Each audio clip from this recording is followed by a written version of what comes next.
100 years ago, the first Portuguese troops fought in the trenches of the Western Front. Portugal is often overlooked when people talk about World War I, and their soldiers were in some ways even forgotten by their own government, and Portugal is what we're going to talk about today.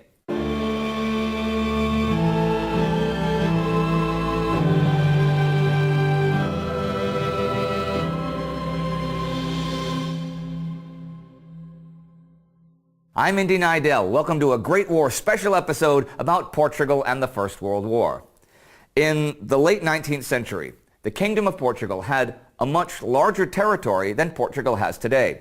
From the Azores in the Atlantic, to Angola and Mozambique in Africa, to East Timor in Southeast Asia, Portugal's foreign territories were far larger than its European lands. But Portugal had limited military resources and a small home population, and couldn't rely on itself alone to maintain its empire. For that, Portugal relied on close diplomatic ties with Britain. Those ties prevailed in spite of the Pink Map affair, when Portugal tried to create a trans-African colony that would have interfered with Cecil Rhodes' plans for a Cape to Cairo railway. The Portuguese government gave in to British demands, realizing that they couldn't win a war. But that had huge repercussions on public opinion in Portugal. It was a humiliation, and the king and the government were cowards. The Republican faction exploited this sentiment to attack King Carlos I. They mounted a failed coup in 1891, but over the next 2 decades, their support and influence grew and grew. In 1908, Carlos and his son were assassinated by Republican activists, and in 1910, they mounted a successful coup. Portugal became a republic like France and Switzerland. The war broke out, and the ties with Britain and strong anti-German sentiment made Portugal view the Entente favorably. That anti-German sentiment was from colonial issues. The Portuguese African colonies bordered the German ones, and there was tension and even skirmishing between the two before the war. Portugal asked Britain how they could help out in the war effort, and they were basically put on hold. For the present moment, His Majesty's government would be satisfied if the Portuguese government refrained from proclaiming neutrality, in the event of His Majesty's government considering it necessary to make any demand upon the Portuguese government which would not be compatible with the latter's neutrality. They would appeal to the alliance as justification for such demand. That appeal finally came in early 1916. Following a British request, Portugal seized all German and Austro-Hungarian ships in Portuguese ports, and Germany declared war on Portugal. Now, Portugal and Germany were already engaged militarily in Africa, but because it was peripheral, neither side had seen the need to officially declare war. So this declaration was for Portugal's entry into European hostilities. But it wasn't just Britain's request that brought Portugal into the war. See, the new Portuguese regime wasn't that popular among the people, partly because of tax reforms, the secularization of the state, the legalization of divorce, but also Portugal's economic situation was dire. Afonso Costa, the leader of one of the new parties, thought Portuguese intervention could unite the country around a common goal, thus using patriotism to stabilize the government. He was the main promoter of the interventionist movement. Recent historians suggest that he also thought intervention would bring financial benefits, and that theory is supported by the fact that after the war, he was their representative at Versailles and actively pushed for financial compensation there.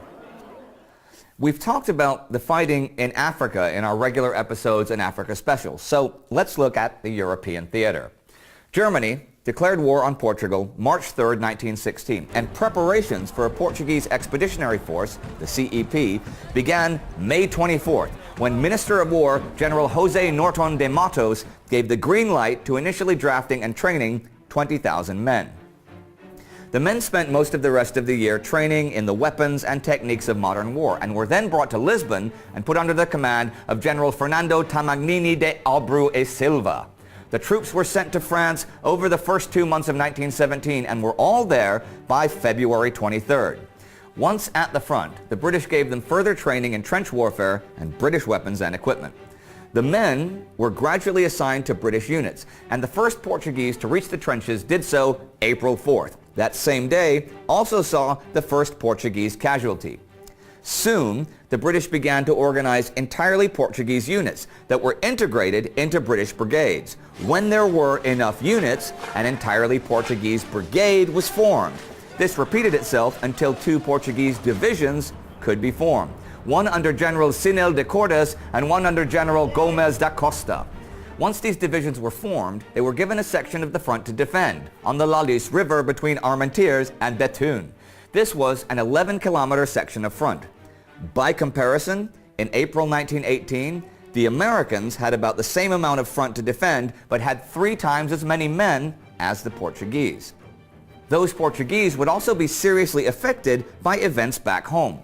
December 1917 saw a change of power in Lisbon. Sidónio País' new authoritarian government was openly against Portugal participating in the war, and he distanced himself from the whole thing. Now, he had been Portuguese ambassador to Berlin until 1916 and was pretty pro-German. For the Portuguese army in the field, this meant that they would get no further assistance from Lisbon.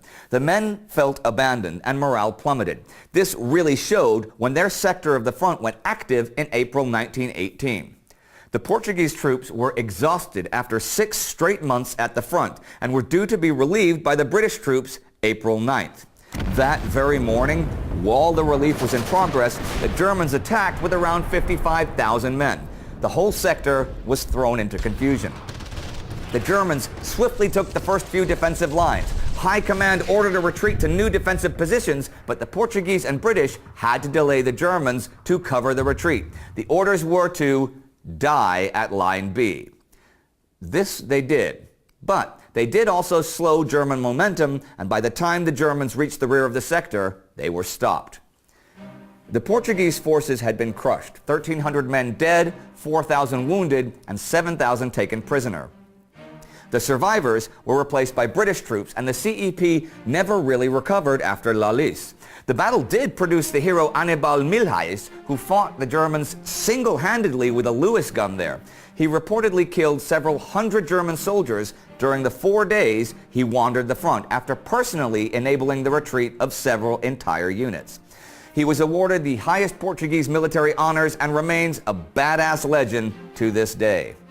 After Lalice, the men performed mostly auxiliary tasks until they saw smaller-scale frontline duty towards the end of the war.